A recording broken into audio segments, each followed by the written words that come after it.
화요일 이슈 인터뷰 전 국민의힘 대표 이준석 개혁신당 정강정책위원장 모시고 이야기 나눠보겠습니다. 대표님 안녕하십니까? 네, 안녕하세요. 이제 위원장님이라고 예. 말씀을 드리겠습니다. 일단 이야기 좀 전에 어제 충격적인 사건이 있었어요.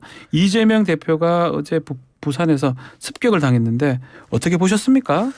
저는 우선 깜짝 놀랐습니다. 처음에 이게 뭐 속보라고 누가 메시지 보내줘가지고 이게 무슨 누가 지어낸 뉴스인 줄 알고 저는 너무 당황해가지고 장난치지 마라 이렇게 얘기했었는데 바로 제가 이제 뉴스 포털에 접속해 보니까 이런 일이 발생했고 곧 이어서 이제 현장에 이제 유튜브 취재하시던 분들의 영상이 올라오는 거 보면서 아이고야 생각보다 상태가 심각하구나 그런 생각이 들었고 이게 선거에서 표를 얻기 위해서 돌아다녀야 되는 그 정치인의 숙명상 사실 예방은 쉽지 않습니다. 아하. 예, 저도 현장 유세나 이런 거 많이 다녀봤지만은 굉장히 열성적인 지지자와 또 이런 좀 이상한 생각을 하시는 분은 외관상으로 구분이 거의 불가능합니다. 구별이 안 되죠. 구별이 안 됩니다. 그렇다고 해서 너무 예방적으로 이런 좀 특이 행동 보이시는 분들을 다 제약하기 시작하면은 이분들이 또 굉장히 열성적인 분들이라 가지고 나중에 극렬한 티가 또 되는 경우가 있습니다.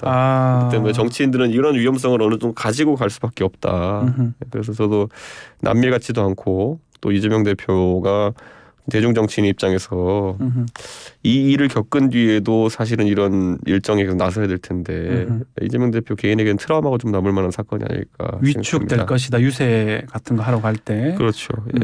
대표님도 하여튼 이런 비슷한 일이 좀 있었습니까? 대표직 하실 때? 저는 그런 상황은 별로 없었고 왜냐하면 이게 예고된 일정에는 좀 이런 의도를 가진 분이 많이 올 수 있겠지만은 저는 굉장히 즉흥적인 유세 같은 걸 많이 했었어요. 네, 그러다 보니까 이걸 뭐 아예 작정하고 이분은 보니까 먼 곳에서 여기까지 오셔가지고 사전 답사도 하고 이랬다는 몇 번 했다고 얘기가 하는데요. 나오는데 사실 그런 거죠. 이제 저는 지하철 타고 다니니까 지하철은 사실 되게 안전합니다. 지하철은 안전합니다. 예, 맞습니다. 예, 왜냐하면 이준석이 거기 있을 줄 모르고 만나는 분이 대부분이기 때문에. 근데 이렇게 어제는 뭐 이 가덕도에서 무슨 좀 계획된 행보였던 것 같은데 이건 진짜 취약할 수밖에 없습니다. 많은 분들이 현장에서 경찰이 있었는데 왜 그렇죠. 제대로 대처하지 못했냐 그러는데요. 그 소위 우리가 말하는 경비와 경호는 다릅니다. 이 경비 인력이라고 하는 것은 주변을 둘러치고 그리고 돌발 상황에 있어서 이제 투입되는 것이지 돌발 상황 자체를 막을 정도로 근접 경호를 하지는 않습니다. 네. 이게 선거 때가 되면은 각 당 대표한테 제 기억엔 5명 정도 이렇게 경호 인력이 있습니다. 경호. 그때는 이제 전국에 이제 경찰관 중에서 좀 이런 근접 경호 경험이 있는 사람들이 차출돼 가지고 오는데 그때는 조금 다르겠지만은 지금 상황에서는 그런 경호는 경찰의 역할이 아니었기 때문에 다소 그건 좀 오해가 있는 것 같습니다. 자, 윤석열 대통령하고 한동훈 비대위원장도 입장을 냈는데 특히 한동훈 비대위원장은 엄격하게 수사해야 된다 하면서 어제 대전시당 신현 인사회에서 건배했던 거 이것도 조금 논란이 되고 있습니다. 굉장히 이재명 대표 지지자 입장에서는 바로 그런 어떤 이런 상황 속에서 카운터 파트너라고 할 수 있는 상대방이라 할 수 있는 한동훈 위원장이 건배를 하는 것은 좀 과하지 않았냐 할 수 있겠지만은 이것도 한동훈 위원장 입장에서는 좀 당황스러울 거다. 왜냐하면 이게 건배라고 하는 것이 이게 지역당 인사거든, 행사거든요. 대전시당 행사다 보니까 지역당에 있는 당지자나 이런 분들 중에 다소 이런 걸 민감하지 못한 분들이 있어가지고 이런 사고가 벌어진 것 같은데 또 정치하다 보면 이런 돌발 상황에 대해서 바로 지도자가 파악해가지고 대처하는 것도 중요하긴 하거든요. 이런 게 정무적 감각인 겁니까? 정치적 감각? 저한테 있었던 일을 얘기하자면 1월 1일 날 제가 현충원 갔는데 현충원 가서 이제 어떤 단체에서 오신 분들이 전 사진을 같이 찍자 그래가지고 그 제가 사진을 찍겠다고 이제 그 무리에 꼈는데 그 사진기를 드신 분이 자 하나 둘 셋 화이팅 합시다 이렇게 했는데 현충원에서 화이팅하는 거 아닙니다. 제가 바로 맞아요. 얘기했거든요. 맞아요. 현충원에서 화이팅이 웬 말입니까? 근데 이제 그런 게 사실 악의가 있어서가 아니라 무덤덤하신 분들이 있는데 그럴 때 지도자가 알아서 회피하는 게 좀 중요합니다. 지금 뭐 이 총선 얘기를 좀 아직은 안 하고 있는데 앞으로 이 4월 총선에 이 P-SIB이 어떻게 영향을 미칠지 또 당내 통합이라든지 민주당이 어떻게 움직일지 조금 뭐 살짝 예측을 할 수 있을까요? 저는 뭐 이재명 대표의 빠른 회복을 많은 사람들이 바라고 있을 거고 그런데 이재명 대표 입장에서는 아까 말했던 것처럼 다소간의 트라우마는 생겼을 겁니다. 그렇기 때문에 이 신체적 회복과 정치적 회복이 좀 더딜 수 있고 그러다 보면 민주당은 아마 당내에서 여러 가지 이견이 한동안은 표출되지 않는 형태로 가지 않을까 그런 생각을 합니다. 신당 어떻게 되는 겁니까? 이낙연 신당. 뭐 제가 이낙연 대표 쪽이랑 긴밀한 예. 소통을 지금 안 하고 있습니다. 연락한다는 얘기는 자꾸 하는데 이낙연 신당 쪽에서는 뭐 통상적인 인사 정도를 그 인사입니까? 하는 예. 거고 저희가 뭐 사실 아직까지 민주당에 소속되신 분들한테 뭐 이렇게 뭔가 접촉해서 얘기하는 것도 예의가 아닌 것 같고 저는 그냥 지켜만 보고 있습니다. 예. 불가능해졌다. 안민석 의원이 이렇게 표현하던데 그건 동의를 하십니까? 쉽지는 않을 거라 생각합니다. 시기가 딱 이 시기니까 그래요. 예, 왜냐하면 이게 창당을 해가지고 공천을 실제적으로 그 당에서 정상적으로 하려면은 1월 25일 경이면은 양당의 공천 시나리오가 나올 겁니다. 그렇죠. 그러면은 이렇게 돼야 돼요. 정치를 하고 싶은 분들은 사실 조급하거든요. 네. 선거 출마하고 싶은 분들은. 그래서 우선은 3당이 그때까지 형체가 갖춰지지 않거나 그랬을 때는 1, 2당에 공천 신청을 할 수밖에 없습니다. 네. 그러면 1, 2당이 공천 신청을 했을 때 그걸 철회하고 3당으로 오는 건 거의 불가능합니다. 그렇기 때문에 3당, 4당일수록 공천 시나리오를 그 시기에 맞춰서 가동하는 게 중요하거든요. 근데 이게 창당이 물리적으로 아무리 빨리 해도 15일에서 20일은 걸립니다. 근데 예를 들어 지금 이재명 대표 입장에서는 회복에 어느 정도 시간이 걸릴지 모르지만 또 이재명 대표 회복했다고 바로 그러면 회복했니 나 나갈게 이렇게 안 되잖아요. 그것도 어렵죠. 그것도 이상하잖아요. 그러니까 예. 지금 상당히 고민이 깊어지는 시기가 왔을 거다 이런 생각합니다. 혹시 이낙연 측으로부터 직접 전화는 받았습니까? 뭐 신년 인사 정도는 인사 정도? 예, 이렇게 있었고요. 그런데 뭐 그거는 뭐 제가 봤을 때는 말 그대로 그냥 통상적인 인사였다 이렇게 봅니다. 우리 개혁신당은 지금 창당 준비가 잘 돼가고 있습니까?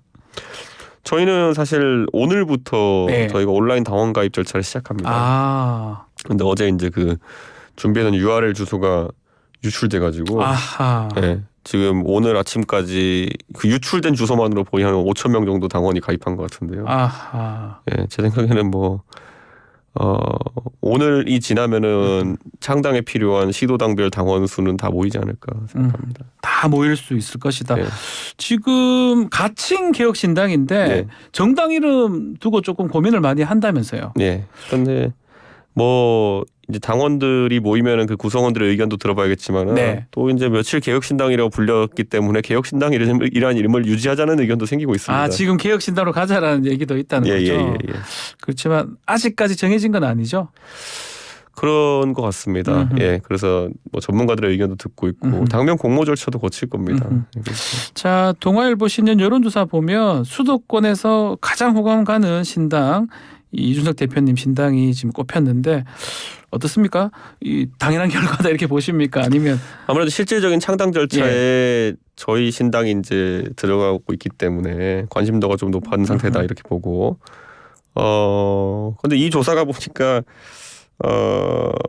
뭐 조사 수는 이제 서울 800명 정도, 경기 800명 정도, 맞습니다. 인천 800명 정도 했기 때문에 상당히 많은 편인데 일반적인 조사보다는 근데 이제 유선 전화 샘플이 21%가 껴 있더라고요. 유선 전화 너무 많다 이렇게 보시군요. 그래서 이게 저희도 좋은 참고 자료지만은 또 다른 조사에 비해 좀 튀는 결과도 있기 때문에 좀 신중해 보고 있습니다. 자, 동아일보가 지난해 12월 26일, 28일까지 리서치에 의뢰해서 이 서울, 경기, 인천 유권자 800명 총 2,400여 명입니다.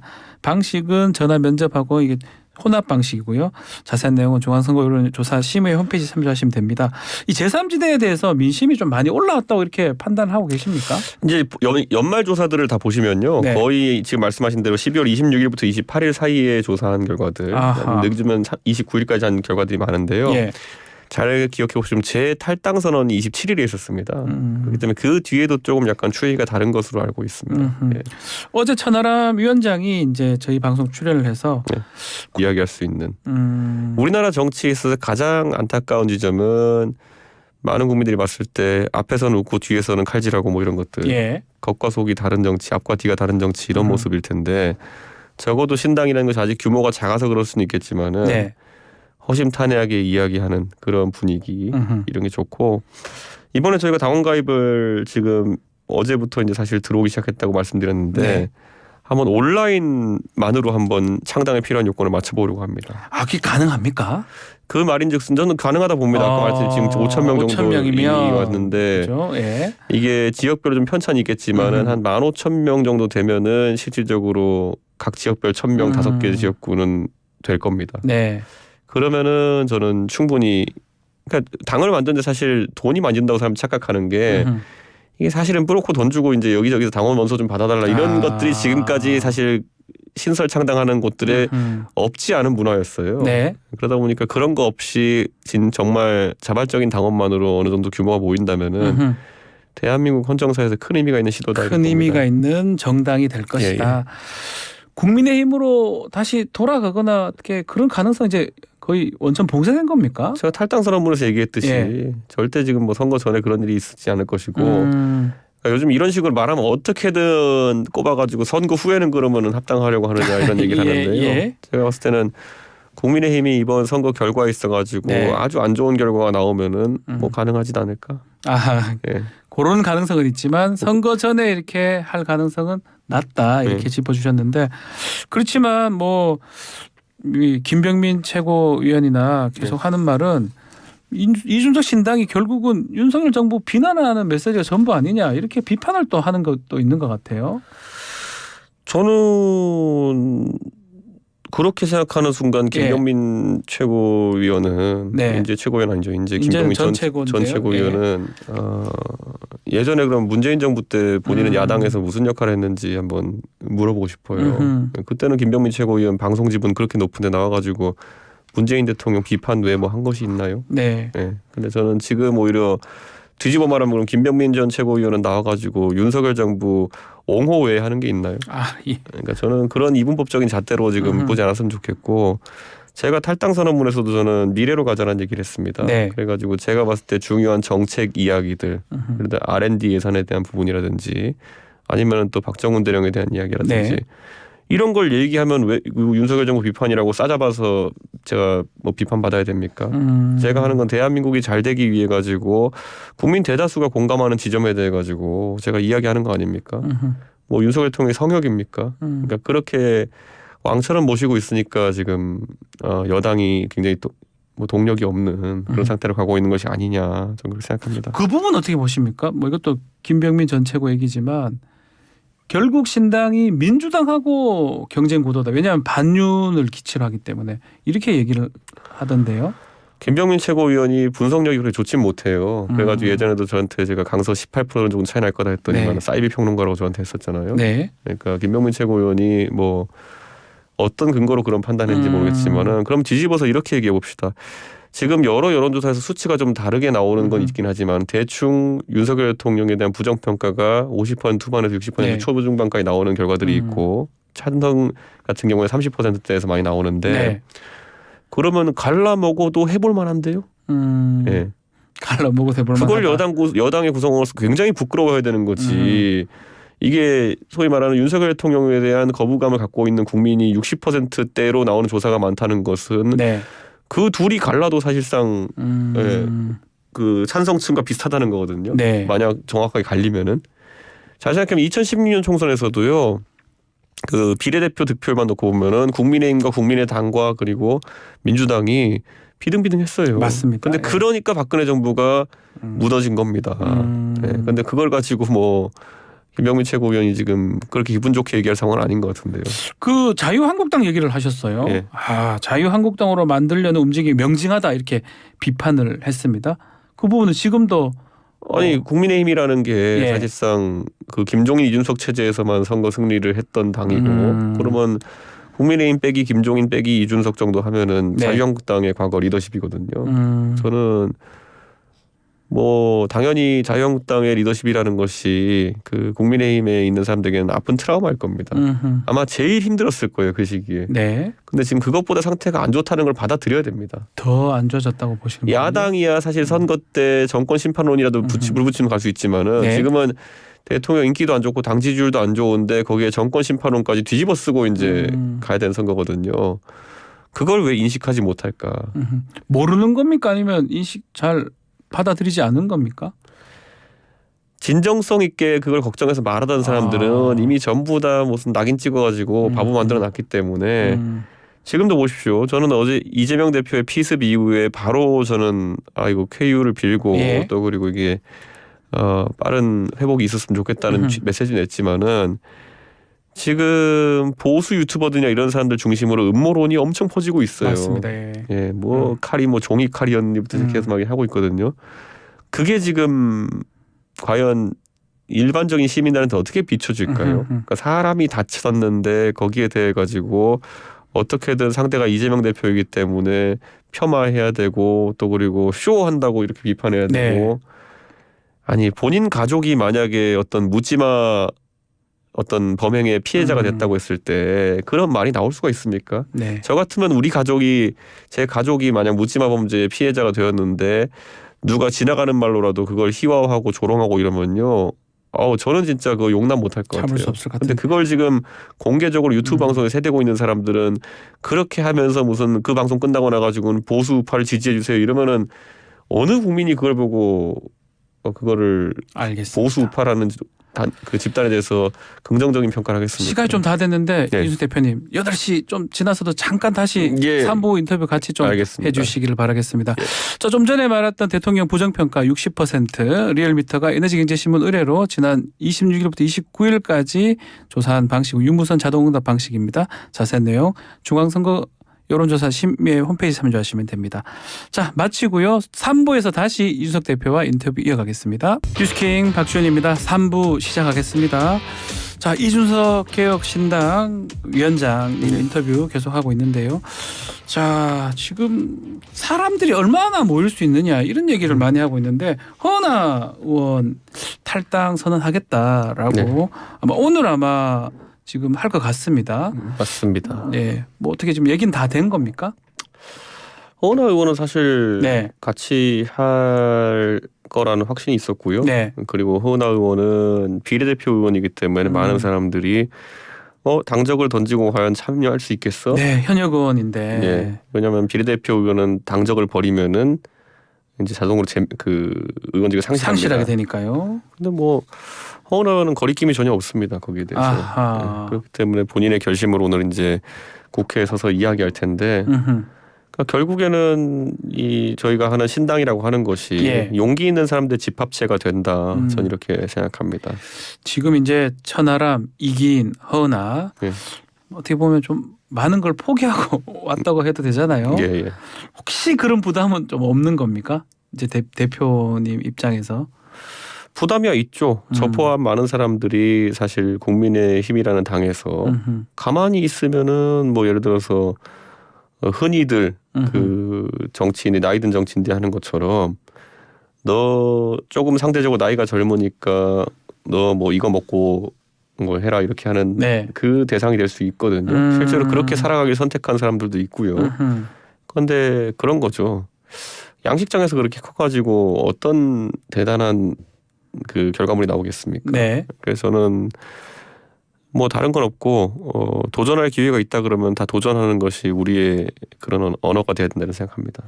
혹시 또 다른 분들 뭐 오려고 하는 분들 아니면 또 우리 대표님께서 가장 좀 이분은 좀 왔으면 좋겠는데 그런 분들도 있을까요? 차근차근 순차적으로 할 겁니다. 그리고 지금 뭐 제가 그분들 나름 다 정치인이기 때문에 제가 미리 얘기하는 게 정말 예의가 아니기 때문에 이렇게 보고 있는데 저는 지켜보시면 될 것이다 이렇게 생각합니다. 연락을 지금 좀 하고 있는 쪽도 있나요? 개인적으로 오고 이런 분들도 있나요? 뭐 문자라든지. 연락이 오시는 분도 많고 제가 연락을 하는 분들도 있는데요. 그런데 지금은 연락 오시는 분들 얘기하기도 좀 시간이 빠듯할 정도입니다. 그 정도군요. 자, 신당 지역구 출마 얘기도 많이 했습니다. 80여 명 정도 말씀으로 들었는데 특히 영남하고 강남 얘기를 했습니다. 자, 그렇다면 이게 국민의힘 입장에서는 조금 뭐 좀 충격적일 것 같기도 하고요. 저는 뭐 사실 선거라는 데 있어가지고 쉬운 데 찾아가거나 아니면은 어려운 걸 회피하는 순간 정치인들은 많이 위험해진다는 생각합니다. 그래서 저는 신당에서 결국 저희가 보수 정치를 제대로 해보겠다라고 주장하는 사람들이 많았기 때문에 내부에서 결국에는 영남 출마나 강남 출마도 두려워하면 안 된다 이런 생각을 가지고 있고 제가 이것을 언론에 천명할 때마다 네. 사실 굉장히 훌륭한 분들이 저도 한번 참여하고 싶습니다라는 얘기를 많이 하십니다. 야, 영남, 강남 이 지역들은 국민의힘 또 보수세가 아주 강한 곳 아니겠습니까? 승산이 그렇죠. 있다고 보십니까? 저는 불리하고 어려운 것을 극복하는 게 정치지 뭐 쉬운 거에 편승해서 올라타서 하는 거는 쉬운 정치이긴 하겠지만은 감동을 준 정치는 아니라고 생각합니다. 이게 만약에 이렇게 이 보수하고 이렇게 영남 강남 쪽으로 나가게 되면 민주당이 또 유리해지는 거 아닙니까? 이렇게 3파전 4파전 되면. 저는 이렇게 생각합니다. 그래서 그것 때문에 그러면 정치를 뭐 그러면 누군가의 기득권을 인정해 줘야 되느냐. 네, 저는 그런 생각을 하고요. 또 반대로 저희가 호남에서 또 민주당의 기득권에 도전할 수도 있는 겁니다. 네. 네. 이게 좀 신뢰된 질문일 수도 있습니다. 네. 노원이 험지잖아요. 예. 그럼에도 불구하고 계속 이렇게 고집을 하는 이유. 이거는 뭡니까? 저는 제가 정치할 때 굉장히 명분 있는 정치를 하려고 했었고 그래서 저한테 어디 나갈래라는 게 2016년에 제가 처음 선거 나갈 때 얘기 나왔을 때 네, 좀 좋은 데도 있었을 것 같은데요. 충분히. 그러니까 이런 거죠. 원래 공천이 쉬우면은 네.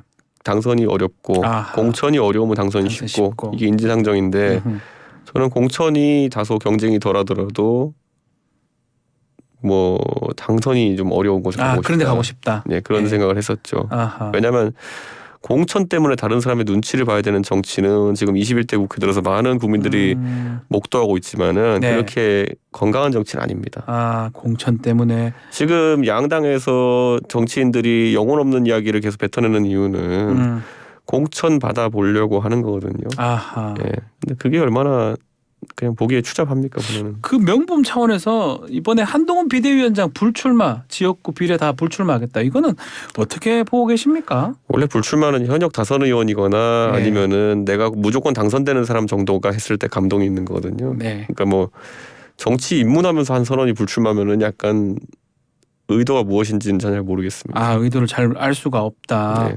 알겠습니다. 아무래도 뭐 홍준표 시장도 그렇고 한 비례 의석은 좀 가져갈 수 있다 이렇게 말씀을 하시던데요. 뭐 홍 시장님 입장에서야 네. 당연히 뭐 정치를 잘 아시는 분이니까 그런 시나리오 같은 것도 바로바로 떠오르시겠지만은 네. 그게 지금 목표는 아닐 겁니다. 우리가 신당을 하는 목표가. 어제 천하람 위원장은 최소 교섭단체 구성 가능할 정도를 네. 생각하고 있다라고 얘기를 하긴 하더라고요. 예, 예. 20석 이상은 좀 하고 싶다. 그렇죠. 그래서 천하람 위원장 입장에서도 결국에는 네. 우리가 더 많은 도전과 더 많은 리스크를 안는다는 거는 더 큰 결과를 얻기 위함이기 때문에 당연히 천하람 위원장 입장에서는 그 취지에 공감해서 신당을 하고 또 신당의 주요한 역할을 하는 것이기 때문에 그렇게 지향점을 저희가 정하고 가는 겁니다. 언론에서는 이렇게 표현을 하더라고요. 공천 탈락자들이 이제 생길 겁니다. 네. 그때 이제 표현입니다. 낙엽 죽기라고 이렇게 표현하던데. 이런 거죠. 공천 탈락이라는 것이 예. 지금까지 양당에서 공천 배제가 되려는 그런 상황에 있는 분들을 보면은 예. 이분들이 딱히 원래 있던 분들보다 경쟁력이 그러니까 나오신 분들 경쟁력이 낮아서 된 거냐 아니면 계파적인 관점에서 기회를 찾았다는 것이냐 여기에 대해 국민들이 좀 판단을 다르게 할 겁니다. 아하. 지금 당장 뭐 국민의힘 같은 경우에는 수원 같은데 영입 인사를 넣겠다 해서 뭐 이수정 교수나 박문규 장관 예. 같은 사람을 넣겠다고 하는데 예. 거기에 얼마나 그 전부터 열심히 준비해오고 실제 표를 붙여보면 더 잘 나올 사람들인데도 불구하고 순수하게 계파적 관점에서 만약 그런 식으로 공천을 한다 그러면은 그거는 좀 이상한 겁니다. 이게 어떤 사람은 분리수거된 것을 가져오냐 그러는데 네. 그게 아니라 멀쩡한 상품을 이게 분리수거한 거예요. 멀쩡한 예. 오히려 더 경쟁력 있는 멀쩡한 상품 분리수거하고 약간 안 좋은 상품을 오히려 진열대 까는 그런 상황이기 때문에 예. 저는 그런 만약 상황이 발생한다 그러면은 그 지역 주민들은 다 압니다. 아하. 예. 본인들이 같이 호흡해오고 소통해오던 정치인을 배제하고 갑자기 어디선가 계파적 이익에 따라 가지고 공천했다. 그런 경우에는 그게 이삭죽기도 아니고요. 네. 그 알곡을 버린 겁니다. 그 알곡들은 개혁신당으로 오는 겁니까? 저는 모든 사람이 이렇게 할 거라 보지 않습니다. 하지만 뭐 거기에 당연히 개혁신당 입장에서는 그런 훌륭한 인재들이 있다 그러면은 당연히 제안을 하고 그렇게 해야죠. 그거는. 자, 이제 앞으로 남은 정치적 이슈 중에는 지금 특검법 처리입니다. 특히 예. 김건희 특검법. 이게 아마 앞으로 어떻게 진행되에 따라서 총선하고도 영향이 좀 있을 것 같은데 좀 관측 좀 해주시죠.